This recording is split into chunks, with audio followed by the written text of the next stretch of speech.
Mismong mga Chino'y nagulat nang biglang bumili si Pangulong Bongbong Marcos ng submarine ng Pilipinas base sa balitang kumakalat. Hindi si BBM hihinto hanggat hindi nakikitang malakas pa ang Pilipinas dahil matapos niyang bumili ng Brahmos, bibili na rin siya ng submarine sa Pilipinas. Ayon sa National Security Council, hindi na tayo pwedeng tawaging weakest pagdating sa defense equipment dahil masasama na tayo sa kategorya ng mga merong submarine middle power. Critical ang submarine sa atin because it allows us an opportunity to monitor and increase our maritime domain awareness. It is also a deterrence on the part of the Philippines. So now that parating na yung mga Brahmos missiles natin, this month actually parating na yung ground systems. So next month darating na yung missiles, no? And we're entering the supersonic age. The capacities of the Philippine Marines na sila hawak ng Brahmos missiles will be significantly improved. We also want to do the same for the Philippine Navy, and the acquisition of submarines will significantly improve our capabilities. Alam nyo, for so long, the Philippine military has always been considered the weakest in our region. No? With the acquisition of these defense equipments, hindi na tayo pwedeng tawagin weakest. No?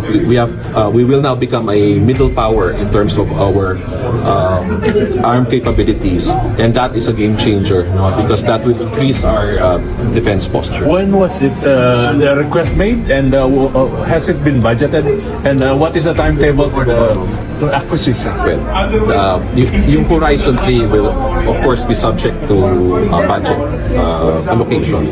So for that, I'd like to refer you to the Armed Forces of the Philippines and the Department of National Defense. Basta kami sa National Security Council, we support the Horizon 3 and we support the acquisition of submarines for the Philippines. Dagdag pa ni ADG Malaya, parang natakot din itong mga Chino mula nang bumili ng submarine at cruise si BBM ng mga missile. Kaya di totoong sinasabing nakalusot lang daw tayo kaya walang nangyaring pangaharang. Sa dami ng nakabantay nilang barko, bakit tahimik itong ministro ng China? It remains. I cannot speculate on these matters. No, best if you ask the Chinese embassy or the foreign ministry of China. We will do everything in our operational mix to ensure that our troops are supplied there. Hindi sila magugutom. They cannot pressure us to stop. No, we did not change our approach.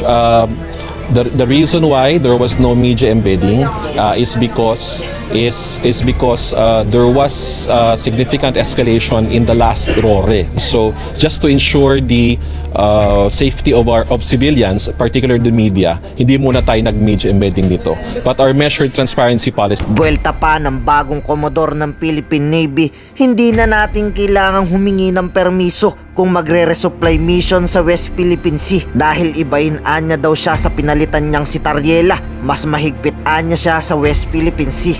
Philippine Navy in particular and the AFP General does not need to seek any permission from any power, any foreign power. We could sail and fly in support of our constitutional mandate, and we could anticipate, but we don't speculate while they are there.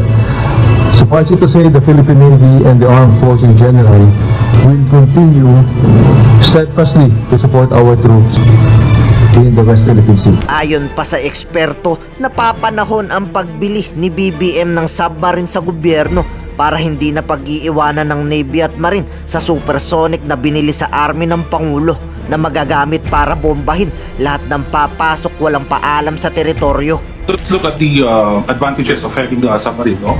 First of all, of course, no, it boosts the confidence, particularly that we are transitioning from internal security to territorial defense. No? This is very important when we have external defense where you have to procure sophisticated technology such as submarines. We already have the Brahmos missiles for the Army, and this time around for the Navy and Marines, we will be having the submarines. Secondly, yung self-reliance defense posture. Of course, that is very important. And as what you have mentioned earlier, no, among the middle powers in Southeast Asia, we're the least to have a submarine. No, Myanmar, which is not a major Southeast Asian country, has 2 submarines already, no, coming from Russia and China. Imagine that they have invested on that.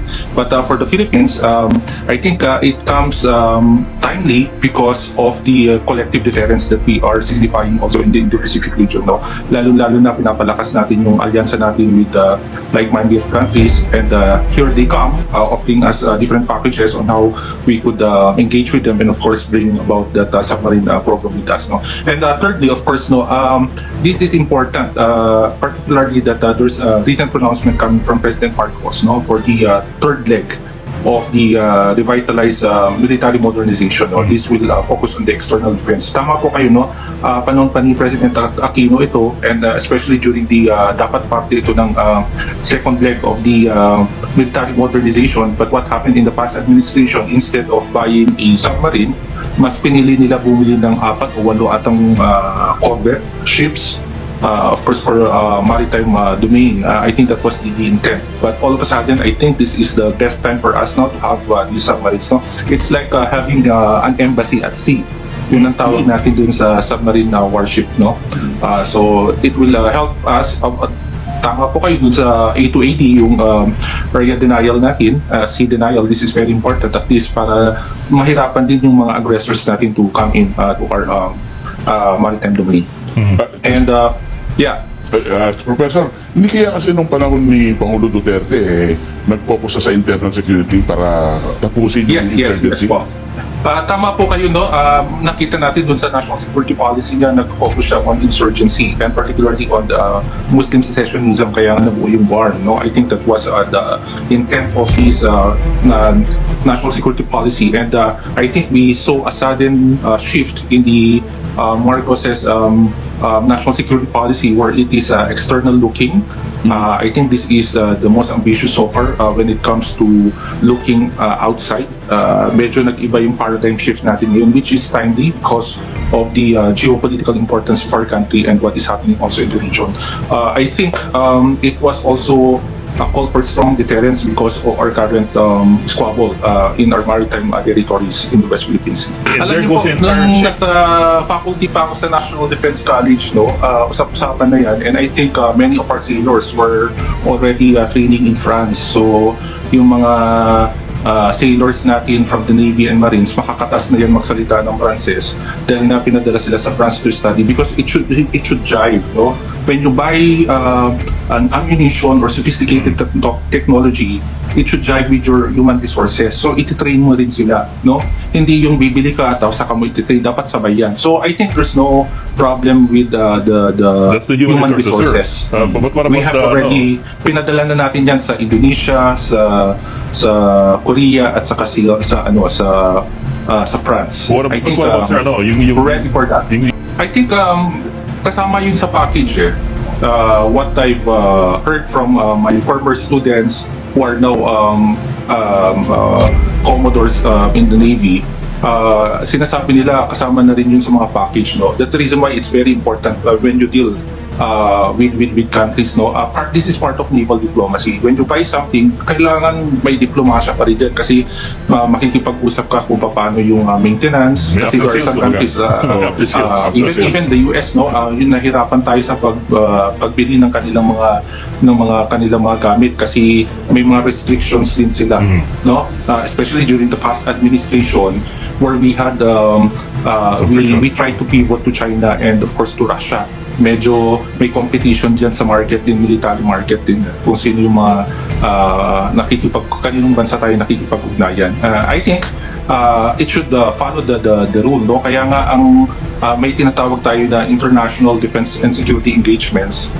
Tinitingnan natin yung hierarchy of countries, sino yung allied countries natin, sino yung strategic partners natin, kasi kailangan natin i-back sila, dahil dun tayo kukuha o bibili ng mga gamit sa kanila. Because it's so hard for us to buy something, especially if it's very expensive, tapos yung mga parts hindi mo rin makukuha sa kanila kapag nasira. Unang-una, iba yung lingwahe. Pangalawa, iba yung technology.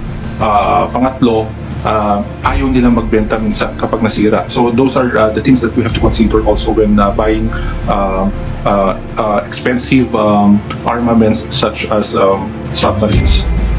Tama-tama po. Yeah, I agree with you po. That's the reason why this should be part of the discourse during campaign seasons. Like say for example, magkakaroon na naman tayo ng election next year, no? Dapat parte ito ng diskurso ng mga conversations natin. Because of course, many of our lawmakers also are not aware of these parameters, no? Itong mga politics of and legal diplomacy also. So we need them also to, because of course sila yung mag-approve ng budget natin, particularly on defense and security. So they have to be informed of the nitty-gritty of this, no? Kasi hindi po barya-barya yung pinag-uusapan natin. These are people's money, no? These are part of the public investments. So of course, no, sanga-sanga po yan. We need all the lawmakers who